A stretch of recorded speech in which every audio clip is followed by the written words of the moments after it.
First మనం mixie జార్‌లో ఒక గ్లాస్ బెల్లం, ఒక గ్లాస్ పెరుగు అండ్ పులవకుండా ఫ్రెష్‌గా ఉంటే బావుంటదండి. అండ్ ఒక గ్లాస్ నెయ్యైనా తీసుకోవచ్చు. లేదంటే ఫ్లేవర్ లేని ఆయిల్ సన్‌ఫ్లవర్ ఆయిల్ అలా తీసుకోవచ్చు. నేనైతే ఒక హాఫ్ నెయ్యి, ఒక హాఫ్ ఆయిల్ అయితే తీసుకుంటున్నాను. నెయ్యేస్తే పిల్లలకి మంచిది కదా అని. సో, ఇదంతా మనం మెత్తగా బెల్లం అంతా కరిగేలా గ్రైండ్ చేసుకోవాలి. తర్వాత ఆ బ్యాటర్ పైన మనం జల్లెడ పెట్టుకొని ఒక గ్లాస్ అన్నీ ఏసుకున్నాం గదండీ! 2 గ్లాసులు గోధుమ పిండి అయితే వేసుకోవాలి. 2 గ్లాసులు గోధుమ పిండి, ఒక spoon baking powder, half spoon baking soda and కొంచెం ఇలాచీ పౌడర్ ఏస్తున్నాను. వెనిలా ఎసెన్స్ ఉన్నా ఏసుకోవచ్చు. సో, వెనిలా ఎసెన్స్ లేకపోయినా ఇలాచీ పౌడర్ ఏసుకోవచ్చండి. సో, ఇదంతా జల్లెడ పట్టిన తర్వాత కొంచెం లైట్‌గా సాల్ట్ వేసుకొని, ఒక పించ్ సాల్ట్ వేసుకొని బాగా మిక్స్ చేయాలి. అలా మిక్స్ అయిన తర్వాత ఒక గ్లాస్ పాలు తీసుకొని మొత్తం ఒకటేసారి వేయకుండా ఫస్ట్ ఒక హాఫ్ గ్లాస్ వేసుకొని తర్వాత నెమ్మదిగా ఇలాగా బీట్ చేసుకుంటా ఒకటే డైరెక్షన్‌లో కట్ అండ్ ఫోల్డ్ లాగా మిక్స్ చేసుకుంటా, తర్వాత మళ్ళీ ఇంకొక హాఫ్ గ్లాస్ పాలల్లో ఇంకొంచెం వేసి అలా మిక్స్ చేయాలి. తర్వాత మళ్ళీ మిగిలిన పాలు మొత్తం వేసేసి ఇలా కన్సిస్టెన్సీ ఇలా మెయింటైన్ చేసుకోవాలి.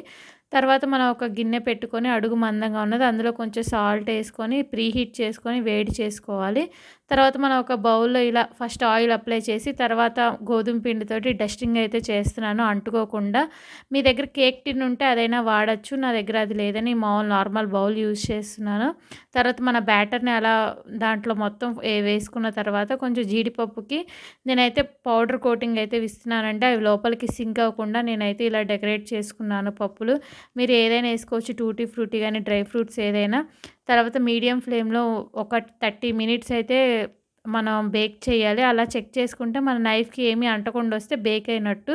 30 మినిట్స్ మీడియం ఫ్లేమ్‌లో, ఒక 10 మినిట్స్ లో ఫ్లేమ్‌లో బేక్ చేసి బాగా చల్లారనిచ్చి ఇలా సైడ్స్ స్క్రాప్ చేసేసి మనం డీమోల్డ్ అయితే చేసుకోవచ్చు. పైన కొంచెం ట్యాప్ చేసి గనక మనం తీస్తే కేక్ అనేది బాగా ఊడొస్తుంది. కొంచెం లైట్‌గా అట్లా మాడినట్టు ఉంటదండి. మనం బటర్ పేపర్ వేసినట్టయితే అది గూడా మాడదు. సో, అలా కొంచెం ఆ కొంచెం తీసేస్తే మన గోధుమ పిండి హెల్తీ కేక్ రెడీ. సో, ఇది చాలా టేస్టీగా ఉంటది. మనం కిడ్స్ కేక్ అడిగినప్పుడల్లా ఇలా అయితే హెల్తీగా చేసి పెట్టొచ్చండి. ఆ మైదా పిండి అవన్నీ యూజ్ చేయకుండా చక్కగా గోధుమ పిండితో హెల్తీగా అయితే చేసి పెట్టొచ్చు. చూడండి